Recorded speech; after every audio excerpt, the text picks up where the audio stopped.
A casa Lannister é uma das mais populares entre os fãs de Game of Thrones e também uma das mais odiadas. Com seu forte envolvimento durante a Guerra dos Cinco Reis e a sua influência em Westeros, os Leões do Oeste são respeitados e temidos tanto por seus aliados quanto por seus inimigos. Essa semana vamos desvendar as simbologias da casa que persegue o poder a todo custo e como ela influencia cada um dos personagens que dela fazem parte. Os Lannister são claramente uma alusão à Casa Lancaster da Inglaterra, uma das principais envolvidas na Guerra das Duas Rosas, período histórico que inspirou os eventos de Game of Thrones. Enquanto os Lancaster eram representados pela Rosa Vermelha, seus rivais, os York, eram representados pela Rosa Branca. Fica evidente não só através dos nomes, mas nas cores e símbolos, a relação entre Lancasters e Lannisters e Yorks e Starks. Outra similaridade entre a vida real e a ficção é que tanto na saga de George R. R. Martin quanto em sua contraparte real, o embate entre as duas famílias coloca fim em suas linhagens masculinas após vários anos guerreando entre si. Mas por ora, deixaremos a rivalidade entre as famílias de lado para focar em toda a simbologia da casa Lannister. A obra de Martin, de modo geral, é carregada de representações e uma das formas mais recorrentes está nas grandes casas e seus símbolos. O fato de cada casa ter um brasão, lemas e cores é a forma que Martin encontra de nos dizer que neste mundo medieval, o nascimento de uma pessoa é determinante para sua trajetória de vida. Esses símbolos são diretamente ligados às personalidades e qualidades dos membros da família, que muitas vezes são exagerados dentro deste conceito inicial de forma a torná-los diferentes das outras e até mesmo entre si. Essas características humanas que são dadas a cada casa é o que faz você gostar mais dos Lannister ou dos Stark, torcer pelos Targaryen e odiar os Baratheon. Eu sei, todo mundo odeia os Baratheon, pobrezinhos.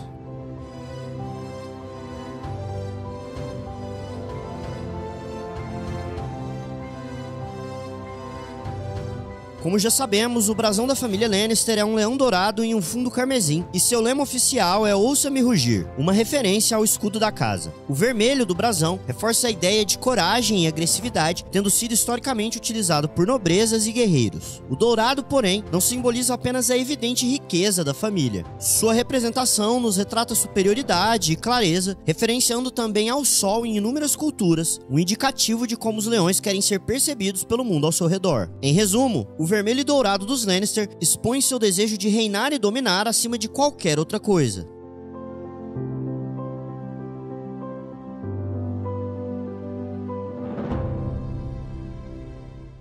O leão do brasão também está em consistência com a personalidade geral da família. Leões são animais orgulhosos e nobres e representam também a coragem, a sabedoria e a imposição, características que quase todos os Lannister têm.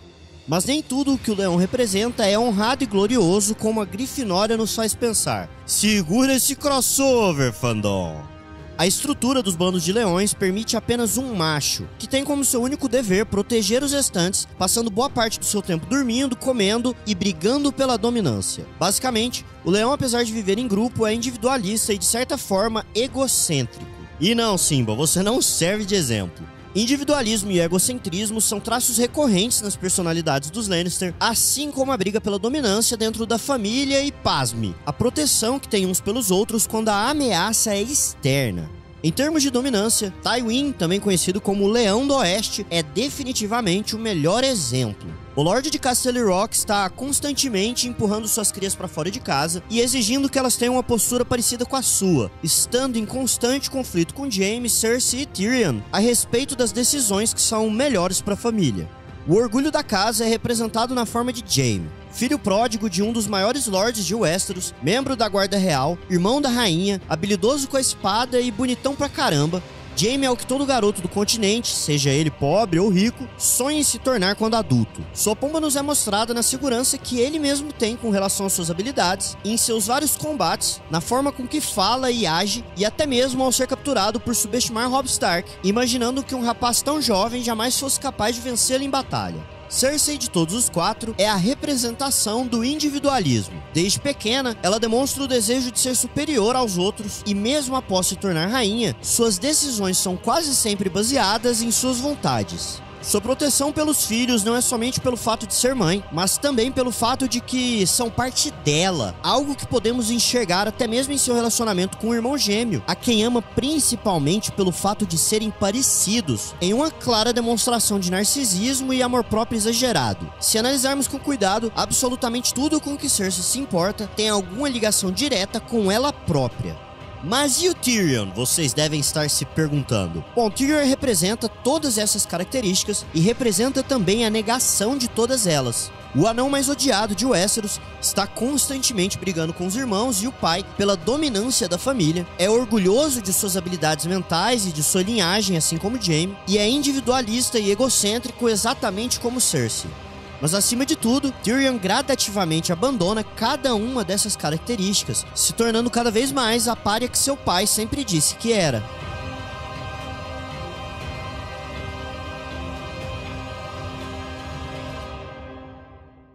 O lema Ouça-me Rugir representa a ferocidade, o poder e a força do leão, algo que os Lannister querem constantemente demonstrar. Tywin, em especial, é aficionado com essa demonstração familiar de força, por motivos que abordaremos em um outro vídeo. Mas é o lema não oficial dos leões que nos diz quem eles realmente são. Um Lannister sempre paga suas dívidas. É constantemente utilizado, seja pelos próprios Lannister ou por outras pessoas. Em vários casos, existem até mesmo aqueles que acreditem que são essas as palavras dos Lannister, o que nos diz que seu lema oficial é preterido ou impacta menos do que o original.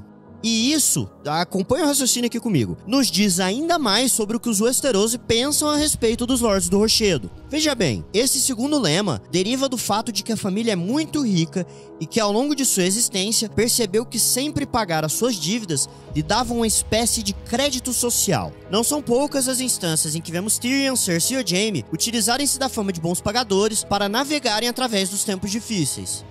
Tyrion ao ser capturado no Vale, Jaime ao ser capturado pelos Stark, Cersei quando necessita da Companhia Dourada e por aí vai. Mas existe ainda um outro contexto, o de ameaça. Lannisters são vingativos tanto quanto são ferozes, e esta é uma combinação extremamente perigosa. Ao dizer que sempre pagam suas dívidas, os Lannister estão dando também uma visão de que caso sejam prejudicados, com toda certeza irão buscar sua vingança. A combinação dos dois lemas é definitiva para a construção da família Lannister. O primeiro é a encarnação de como os Lannister querem ser percebidos, valentes, honrosos e nobres. O segundo é uma encarnação daquilo que eles realmente prezam, riqueza, status e vingança. Essa dicotomia é melhor percebida quando pensamos a respeito do status de realeza dos Lannister. Seu desejo por serem vistos como uma família real os leva até o trono, mas nunca diretamente. Tywin e Tyrion se tornam mão do rei, Jaime um guarda real e Cersei se casa com Robert, mas nenhum deles é de fato legítimo senhor do trono de ferro ou da coroa. Cada um deles precisa, assim como um leão, rugir, morder e rasgar através das camadas sociais para estarem em uma posição próxima aos reis e rainhas de sua era. Antes de continuarmos, eu queria contar para vocês o lema aqui do canal, que é o like ajuda a gente. É sério, se você ainda não deu like, deixa aí o seu joinha, se inscreve no canal e ativa o sininho, que assim nós conseguimos continuar produzindo esse tipo de conteúdo. Voltando aos Lannister. A última parte da simbologia da família reside em Joffrey, Tommen e Myrcella. Os filhos de Cersei têm cada um características que remetem a tudo que vimos até agora de seus pais, avô e tio. Joffrey é a concentração do egocentrismo e do amor próprio, vingativo, furioso e desmedido. De certa forma, ele representa tudo o que os Lannister buscaram durante todos esses anos, a coroa no Leão Dourado. E representa também tudo o que foi feito para chegarem a esse status. É ele a encarnação dessa perseguição doentia, sanguinolenta e narcisista, bem como a demonstração de proteção excessiva da família para os seus membros, até mesmo quando são pessoas odiosas. A morte do jovem rei por envenenamento representa a ausência de piedade da família por quem quer que estivesse em seu caminho e como ela culminará em sua derrota. Tommen é o completo oposto do irmão mais velho e também da família como um todo. Um garoto doce, porém fraco de corpo e mente, sem qualquer malícia ou ambição. Em seu breve período como rei, podemos ver como é facilmente manipulado e usado, e o seu suicídio representa justamente como em um mundo de Lannisters não há espaço para fraqueza, doçura, ausência de ambição e principalmente disposição para fazer o que quer que seja preciso. Basicamente, Tommen é um exemplo para sua família de como não devem agir e ser se não quiserem ser engolidos pelo mundo. Myrcella herda a beleza dos Lannister, que quase sempre esconde a feiura interna de seus membros. De certa forma, a pequena leoa é a representação quase perfeita de uma princesa. Bonita, cordial, dominante das etiquetas e habilidosa socialmente. Elegante de uma forma geral e ingênua. Assim como Tommen, lhe falta a sagacidade de compreender os esquemas da família, mas diferentemente dele, o que a mata não é a sua inaptidão, mas as maquinações dos familiares em si. A morte de Myrcella representa as consequências das estratégias de poder dos Lannister, um peão que foi colocado na casa errada e acabou fora do jogo. Enfim, de modo geral, os Lannister são uma família que simboliza dualidade, ambição e a busca pelo poder muito mais do que apenas riqueza ou coragem. A sua beleza e a vasta quantidade de ouro que exibem escondem suas manipulações, sua sede de vingança e sua ganância. Mas acima de qualquer outra coisa, os Lannister também representam inteligência e estratégia, características que nem todas as casas dominam.